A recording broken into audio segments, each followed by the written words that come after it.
Help! Somebody help me! You're coming with us!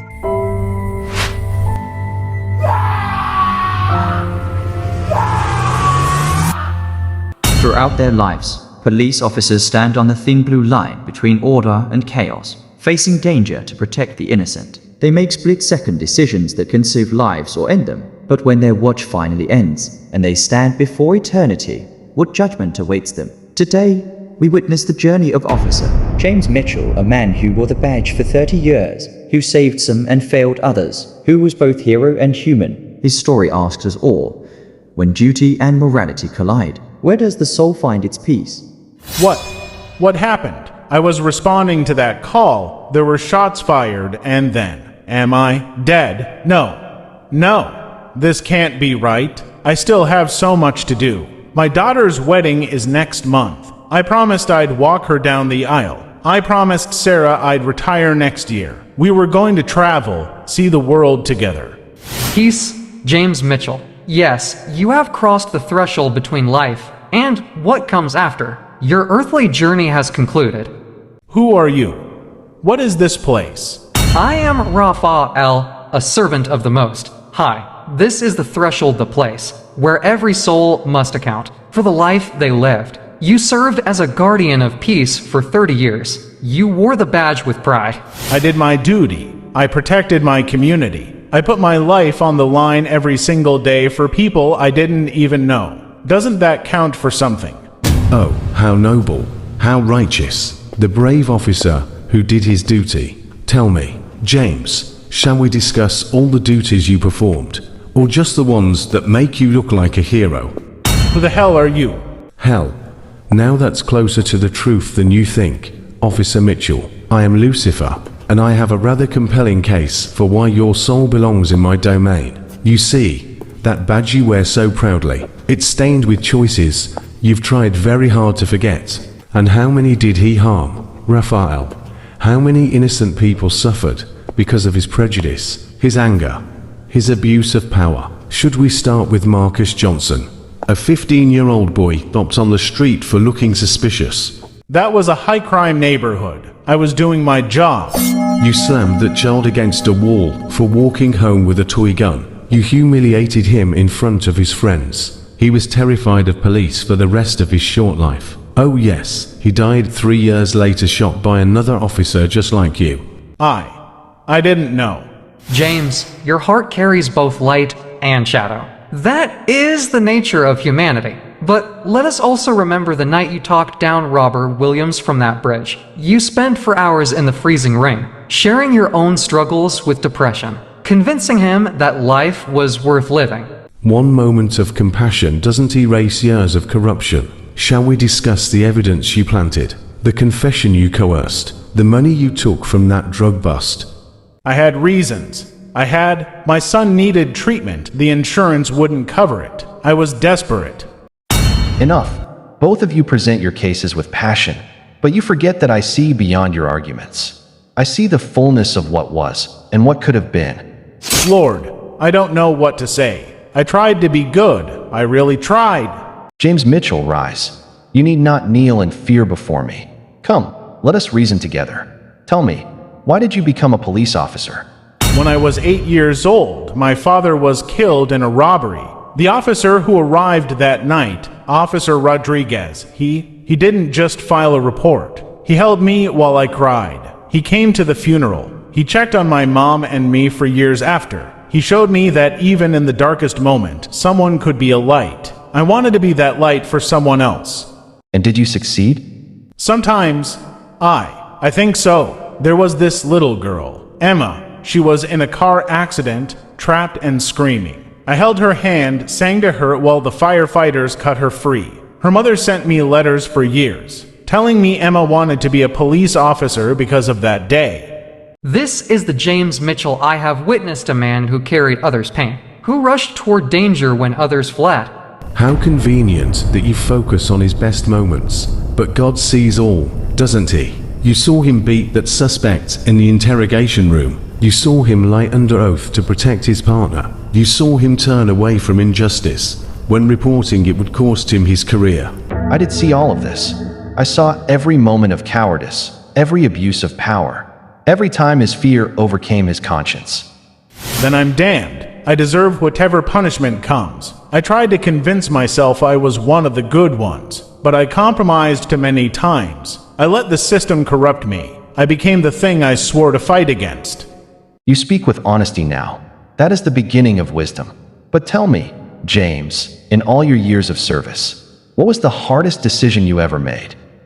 It was during the riots 5 years ago. I had my gun drawn on a young man who was looting a store. He was just a kid, maybe 19. He was holding a television, not a weapon. My partner was screaming at me to shoot, saying he might be dangerous. The crowd was getting violent. Every instinct, every training drill told me to neutralize the threat. What did you do? I lowered my gun. I looked him in the eyes and I saw my own son. I saw fear, desperation, humanity.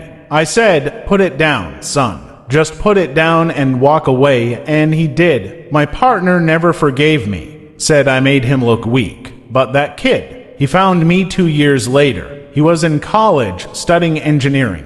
He thanked me for giving him a chance to have a future. One act of mercy doesn't balance the scales of justice. Who told you that justice was about balanced scales, Lucifer? That is human thinking, not mine. You were broken, James. Like all who walk the earth, you carried a gun and authority, which magnified both your capacity for good and for harm. The question is not whether you were perfect. No human is. The question is, did you grow? Did you learn? Did you, in your final days, become more than you were? I tried. God knows I tried. In my last years, I started mentoring young officers. I taught them what I learned the hard way, that the badge doesn't make you superior. It makes you a servant. That every person, no matter what they've done, deserves dignity. That courage isn't about pulling your gun faster, it's about knowing when to show mercy. Your Honor, if I may use that term, I must present the full account of this man's transgressions. James Mitchell speaks eloquently of his redemption, but let us examine the wreckage he left behind. I've admitted my mistakes. What more do you want from me? Admission without consequence is meaningless. Let's review, shall we? March 15th, 2024. You accepted $2,000 to lose evidence in the Henderson case. A drug dealer walked free and sold fentanyl that killed 3 teenagers. I didn't know that would happen. I thought it was just marijuana. Ignorance is not innocence. July 4th, 2025, you racially profiled and arrested Mr. Daniel, a doctor returning from his shift at the hospital. You humiliated him, held him for 6 hours, and never apologized even when you realized your mistake. That man developed anxiety that ended his medical career. Lucifer, you cherry-pick moments of weakness while ignoring the context of a broken system. James worked within a corrupt institution that rewarded aggression and punished compassion. Oh, how convenient. Blame the system. Did the system force you to grab that woman during the protest? Did the system make you cover for Officer Bradley when he planted evidence? You had a choice every single time. James, you chose power over principle. You're right. I did choose, and I have to live with, well, I guess I can't live with it anymore. But I also chose differently other times. What about the night I arrested my own brother for domestic violence? My mother begged me to let him go, said it would destroy our family. But I saw his wife's face, her fear, her bruises. I did my duty that night, even though it cost me my relationship with my mother for 5 years. Lucifer, you present your case with the passion of one who believes he serves truth. But tell me, why do you want this soul so desperately? Because he deserves judgment, because his badge made him dangerous, and dangerous men who abuse authority belong in the flames of accountability. Or perhaps you want him because he reminds you of yourself, one who once served righteously but fell from grace through pride and pain. That is different. Is it? James Mitchell wore a badge. You wore wings. Both of you were given authority. Both of you failed at times to wield it with wisdom. Both of you caused suffering through your choices. The difference is that James recognizes his darkness and mourns it. Do you? You seek to distract from the issue at hand. This man's soul hangs in the balance. I don't understand. If God already knows everything, every terrible thing I did, every person I hurt twice this trial, why not just send me where I belong? Because God's justice is not about punishment, James. It's about understanding. It's about seeing yourself fully, not as you pretended to be, not as others saw you, but as you truly were. I don't understand. Heaven or hell? Which is it? You still think in such simple terms. Heaven and hell are not places you go to. James, they are states of being you carry with you. You have been in both during your earthly life. Every moment you chose love, you touched heaven. Every moment you chose fear and cruelty, you descended into hell. So he faces no consequences, no justice for those he harmed. Oh, there will be consequences. James will experience the full weight of every pain he caused. He will feel what Marcus Johnson felt when slammed against that wall. He will know the terror of the woman he dismissed. He will carry the anguish of every person who suffered from his failures. I can't bear that. I barely survived my own pain. How can I bear everyone else's? But, Lord, is that not hell itself? It would be, if that were the end. But James will also experience the full joy of every life he saved. He will feel the relief of the man who didn't jump from the bridge. He will know the gratitude of the children who survived because of his sacrifice. He will see the ripples of goodness that flowed from his mentorship. The thousands of lives made better by officers he taught to choose mercy. Both. I'll experience both. Yes, because both are the truth of who you were. And only by experiencing both, truly feeling the consequences of all your choices, can you complete your growth. Can you become the soul you were always meant to be?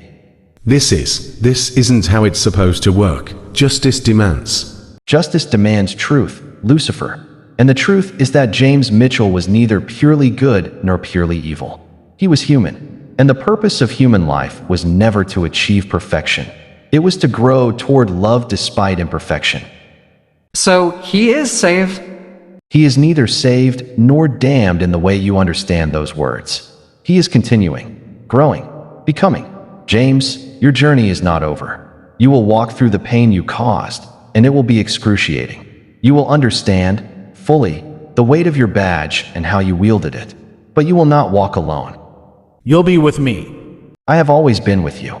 In every moment you chose compassion, I was there. In every moment you chose cruelty, I was there too, grieving, but never abandoning you. And I will be with you now as you face the full truth of your existence. I'm scared, but I'm ready. I spent 30 years enforcing law. Now I'm ready to face true justice, not the kind that comes from a courtroom, but the kind that comes from finally seeing myself clearly. Then come. Your true service begins now.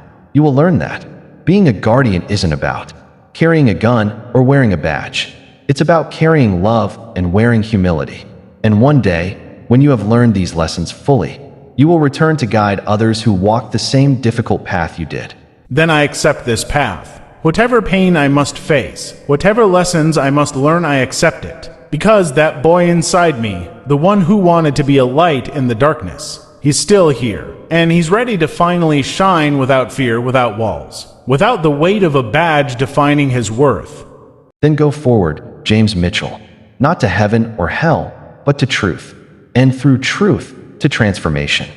To everyone still wearing the badge, don't make the mistakes I made. See people, not problems. Choose mercy over ego. And remember, you're not gods, you're servants. Serve with love even when it's hard, especially when it's hard.